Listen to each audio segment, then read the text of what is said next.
Bismillahirrahmanirrahim. Assalamualaikum warahmatullahi wabarakatuh. Perkenalkan, kami dari kelompok 5. Di sini kami akan mempresentasikan materi tentang kasih sayang, kewibawaan, dan tanggung jawab. Sebelumnya, terima kasih kepada dosen pengampu, Bu Yani Fitriani, yang telah memberi kesempatan kepada kami untuk menjelaskan materi. Baik, yang pertama ada kasih sayang. 1. Makna kasih sayang. Kasih sayang merupakan pola hubungan yang unik di antara dua orang manusia atau lebih.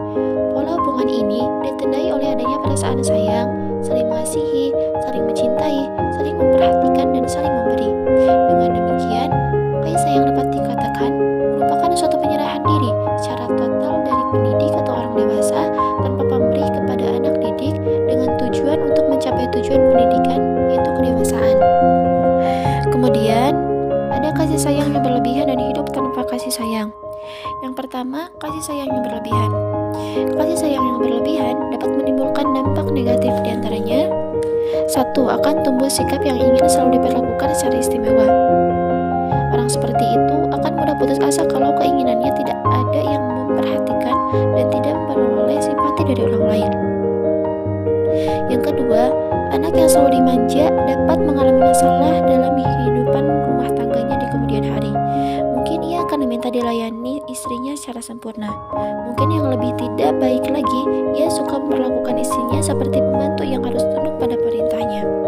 Yang ketiga, anak yang dibesarkan dalam asuhan kasih sayang berlebihan dapat menjadi anak yang sangat rentan dengan masalah, kehilangan kepercayaan diri, tidak berani mengambil risiko, tidak mau melakukan pekerjaan-pekerjaan yang penting, dan selalu mengharapkan uluran tangan orang lain.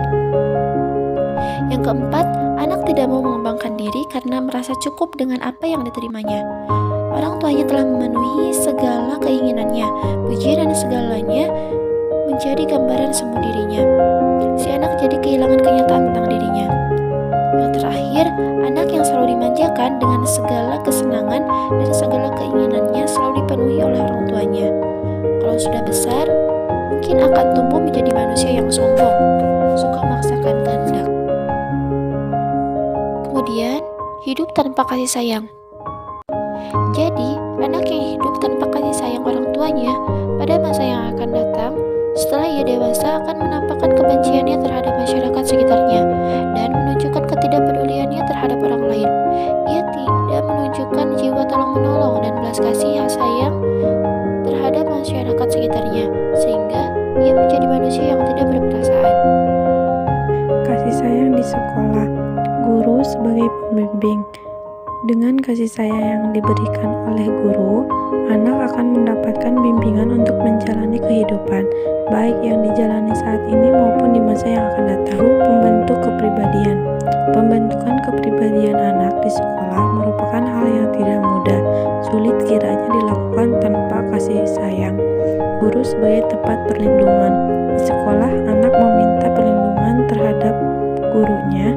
Guru semestinya berperilaku bijaksana, mendengarkan masalah yang dihadapi anak. Guru sebagai figur tauladan, seorang guru yang ramah, hangat, dan selalu tersenyum merespon pembicaraan anak akan menumbuhkan kondisi psikologis yang menyenangkan anak. Guru sebagai sumber pengetahuan. Pengetahuan dapat merubah sikap dan perilaku anak. Perubahan dapat positif apabila pengetahuan yang diterima anak sesuai dengan masanya, dan sebaliknya apabila tidak sesuai akan membentuk perilaku negatif. Yang selanjutnya yaitu kewibawaan. Kewibawaan mempunyai peranan penting dalam usaha menentukan dan merumuskan tujuan hakiki dan arti pendidikan. Kewibawaan merupakan syarat mutlak dalam pendidikan.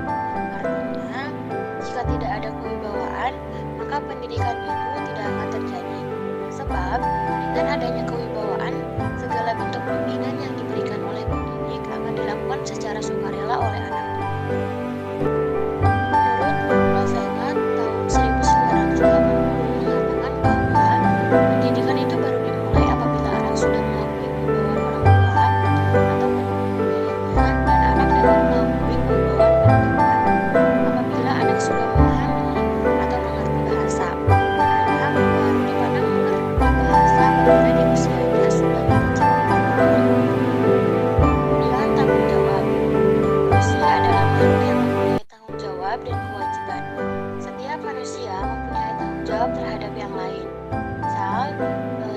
seorang guru harus bertanggung jawab.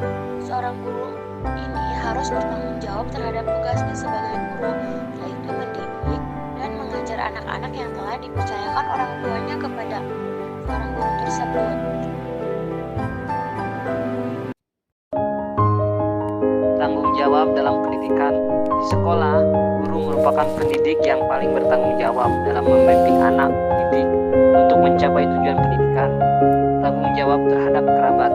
Rasulullah Shallallahu Alaihi Wasallam bersabda, "Aku berpesan kepada umatku, baik yang hadir maupun tidak, maupun yang kini mereka masih berada dalam tulang sulbi ayah atau rahim ibu mereka hingga hari kiamat. Hendaklah mereka menjalin silaturahmi dengan sanak kerabat mereka, karena silaturahmi mereka pun bagian dari agama." Tanggung jawab terhadap tetangga. Sebagai masyarakat yang baik, kita harus senantiasa menolong tetangga kita yang membutuhkan bantuan kita. Tanggung jawab terhadap orang tua. Sebagai anak yang baik, kita harus senantiasa bertanggung jawab kepada orang tua dengan selalu menaati perintah yang baik. Peran guru harus memberikan contoh yang baik kepada anak didik tentang tanggung jawab kepada orang tua, misalnya dengan memberi contoh untuk bagaimana bersikap baik dan tidak membantah. Tanggung jawab terhadap anak. Kebaikan dan keburukan di dunia ini akan dikaitkan dengan orang tuanya. Guru atau orang tua yang baik harus membantu setiap kesulitan anaknya. Tanggung jawab terhadap alam. Sebagai manusia yang baik, kita harus senantiasa merawat dan memelihara alam dengan baik. Di sekolah, guru perlu menerapkan budaya peduli lingkungan, misalnya dengan melakukan kegiatan membersihkan halaman sekolahnya. Terima kasih. Mungkin dicukupkan sekian yang dapat kami sampaikan. Mohon maaf apabila ada kurang